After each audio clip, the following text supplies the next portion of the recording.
Sejam todos bem-vindos ao canal Companheiros da Luz. Leitura do livro Os Mensageiros, coleção A Vida no Mundo Espiritual, obra do Espírito André Luiz, por Chico Xavier. Antes, porém, observemos o conteúdo de revelação destaque deste capítulo. Fala de Aniceto. Onde se encontre a atividade do bem, permanecerá a colaboração espiritual de ordem superior. Em todos os setores evolutivos, é natural que o trabalhador sincero e eficiente receba recursos sempre mais vastos. Iniciemos então a leitura completa do capítulo 43. Antes da reunião. Os preparativos espirituais para a reunião eram ativos e complexos. Chegamos de regresso à residência de Dona Isabel, quando faltavam poucos minutos para as 18 horas, e já o salão estava repleto de trabalhadores em movimento. Observando com estranheza determinadas operações, fiz algumas perguntas ao nosso orientador, que me esclareceu com bondade. Realizar uma sessão de trabalhos espirituais eficientes não é coisa tão simples. Quando encontramos companheiros encarnados, entregues ao serviço com devotamento e bom ânimo, isentos de preocupação, de experiências malsãs e inquietações injustificáveis, mobilizamos grandes recursos a favor do êxito necessário. Claro que não podemos auxiliar atividades infantis nesse terreno. Quem não deseje cuidar de semelhantes obrigações com a seriedade devida, poderá esperar fatalmente pelos espíritos menos sérios, porquanto a morte física não significa renovação para quem não procurou renovar-se. Onde se reúnam almas levianas, aí estará igualmente a leviandade. No caso de Isabel, porém, há que lhe auxiliar o esforço edificante. Em todos os setores evolutivos, é natural que o trabalhador sincero e eficiente receba recursos sempre mais vastos.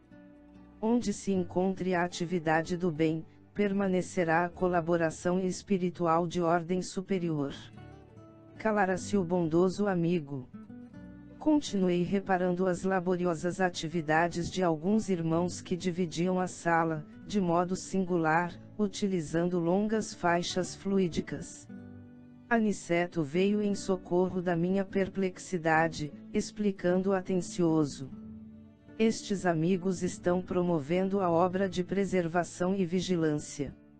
Serão trazidas aos trabalhos de hoje algumas dezenas de sofredores, e torna-se imprescindível limitar-lhes a zona de influenciação neste templo familiar.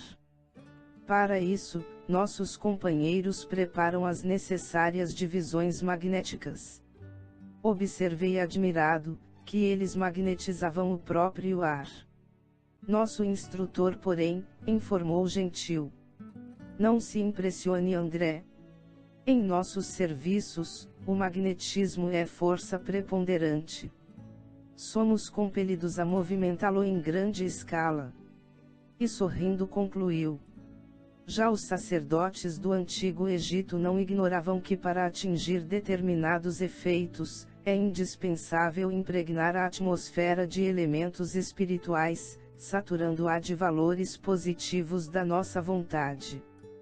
Para disseminar as luzes evangélicas aos desencarnados, são precisas providências variadas e complexas, sem o que tudo redundaria em aumento de perturbações. Este núcleo é pequenino, considerado do ponto de vista material, mas apresenta grande significação para nós outros. É preciso vigiar, não o esqueçamos. Enquanto as atividades de preparação espiritual seguiam intensas, Dona Isabel e Joaninha, noutra ordem de serviço, chegaram ao salão, dispondo arranjos diferentes.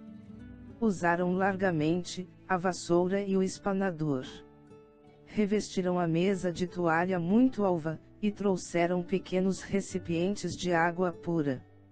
A uma ordem de um dos superiores daquele templo doméstico, espalharam-se os vigilantes, em derredor da moradia singela.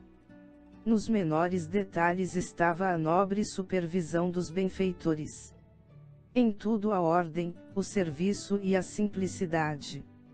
Logo após alguns minutos além das 18 horas, começaram a chegar os necessitados da esfera invisível ao homem comum.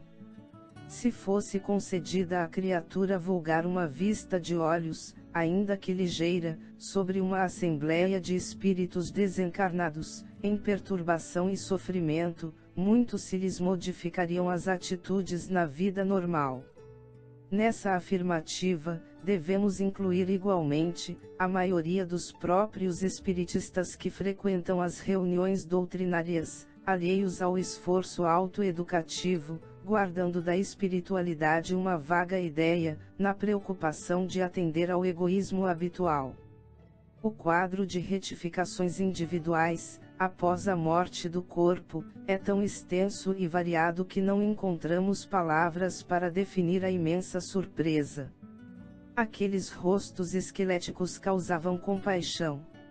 Chegavam ao recinto aquelas entidades perturbadas em pequenos bandos, seguidas de orientadores fraternais. Pareciam cadáveres erguidos do leito de morte. Alguns se locomoviam com grande dificuldade. Tínhamos diante dos olhos uma autêntica reunião de mancos e mutilados, segundo o símbolo evangélico. Em maioria, esclareceu Aniceto, são irmãos abatidos e amargurados, que desejam a renovação sem saber como iniciar a tarefa. Aqui, poderemos observar apenas sofredores dessa natureza, porque o santuário familiar de Isidoro e Isabel não está preparado para receber entidades deliberadamente perversas. Cada agrupamento tem seus fins. Com efeito, os recém-chegados estampavam profunda angústia na expressão fisionômica. As senhoras em pranto eram numerosas. O quadro consternava. Algumas entidades mantinham as mãos no ventre, calcando regiões feridas. Não eram poucas as que traziam ataduras e faixas. Muitos, disse-nos o mentor, não concordam ainda com as realidades da morte corporal. E toda essa gente, de modo geral, está prisioneira da ideia de enfermidade. Existem pessoas, e vocês, como médicos, as terão conhecido largamente, que cultivam as moléstias com verdadeira volúpia. Apaixonam-se pelos diagnósticos exatos, acompanham no corpo, com indefinível ardor, a manifestação dos indícios mórbidos, estudam a teoria da doença de que são portadoras, como jamais analisam um dever justo no quadro das obrigações diárias, e quando não dispõem das informações nos livros, estimam a longa atenção dos médicos, os minuciosos cuidados da enfermagem e as compridas dissertações sobre a enfermidade de que se constituem voluntárias prisioneiras.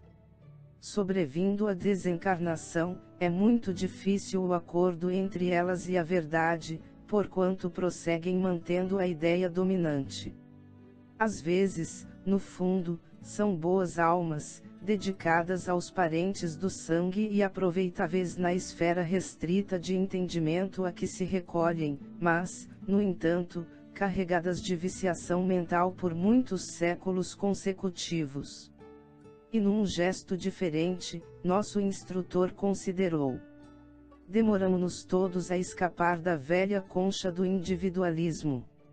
A visão da universalidade custa preço alto e nem sempre estamos dispostos a pagá-lo. Não queremos renunciar ao gosto antigo, fugimos aos sacrifícios louváveis. Nessas circunstâncias, o mundo que prevalece para a alma desencarnada por longo tempo, é o reino pessoal de nossas criações inferiores. Ora, desse modo, quem cultivou a enfermidade com adoração, submeteu-se-lhe ao império. É lógico que devemos, quando encarnados, prestar toda a assistência ao corpo físico que funciona para nós, como vaso sagrado. Mas remediar a saúde e viciar a mente são duas atitudes essencialmente antagônicas entre si. A palestra era magnificamente educativa, entretanto, o número crescente de entidades necessitadas chamava-nos à cooperação. Muitas choravam baixinho, outras gemiam em voz mais alta. Depois de longa pausa, Aniceto advertiu: "Vamos ao serviço. Para nós cooperadores espirituais, os trabalhos já começaram. A prece e o esforço dos companheiros encarnados representarão o termo desta reunião de assistência e iluminação em Jesus Cristo."